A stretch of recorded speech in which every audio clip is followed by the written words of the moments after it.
Pavi care taker ചിത്രത്തിൻ്റെ OTT release ഇന്ന് രാത്രി ഉണ്ടോ അതോ മാറ്റിവെച്ചോ?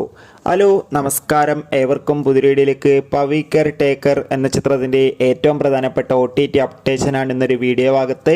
വീഡിയോയിൽ മുൻപ് വീഡിയോ ലൈക്ക് ചെയ്യുക, ചാനൽ സബ്സ്ക്രൈബ് ചെയ്യാൻ വേണ്ടി ശ്രമിക്കുക. ദിലീപ്, ധർമ്മജൻ, ജോണി ആൻ്റണി എന്നൊക്കെ പ്രധാന കഥാപാത്രങ്ങളായെത്തുന്ന ചിത്രമാണ് പവി കെയർ ടേക്കർ. എല്ലാ സിനിമാ പ്രേമികളും ഒരേപോലെയാണ് ഈ ചിത്രത്തിൻ്റെ ഓരോ അപ്ഡേഷനും അറിയാൻ വേണ്ടി കാത്തിരുന്നത്. അങ്ങനെ കാത്തിരിപ്പിനോടിൽ ചിത്രത്തിൻ്റെ ഏറ്റവും പ്രധാനപ്പെട്ട അപ്ഡേഷൻ ലഭിച്ചിട്ടുണ്ട്. ചിത്രം ജൂലൈ 26 മനോരമ മാക്സ് എന്ന OTT പ്ലാറ്റ്ഫോമിലൂടെ OTT റിലീസ് ചെയ്യുമെന്നാണ് ആദ്യം കിട്ടിയ റിപ്പോർട്ട്. എന്നാൽ ഇപ്പോൾ ഇതാ ചിത്രം OTT റിലീസ് ചെയ്യില്ല. അതിന് കാരണം മറ്റൊന്നുമല്ല, ഈ വരുന്ന ജൂലൈ മാസം 26 റോഷൻ മാത്യു, ദർശന രാജേന്ദ്രൻ എന്നൊക്കെ പ്രധാന കഥാപാത്രങ്ങളത്തെ പാരഡൈസ് എന്ന ചിത്രം OTT റിലീസ് ചെയ്യുകയാണ്. ചിത്രത്തിൻ്റെ OTT റിലീസിന് ശേഷം മാത്രമായിരിക്കും പവി കെയർ ടേക്കർ എന്ന ചിത്രം OTT റിലീസ് ചെയ്യുക. ചിത്രം മിക്കവാറും ഓഗസ്റ്റ് മാസം കാത്തിരിക്കാം.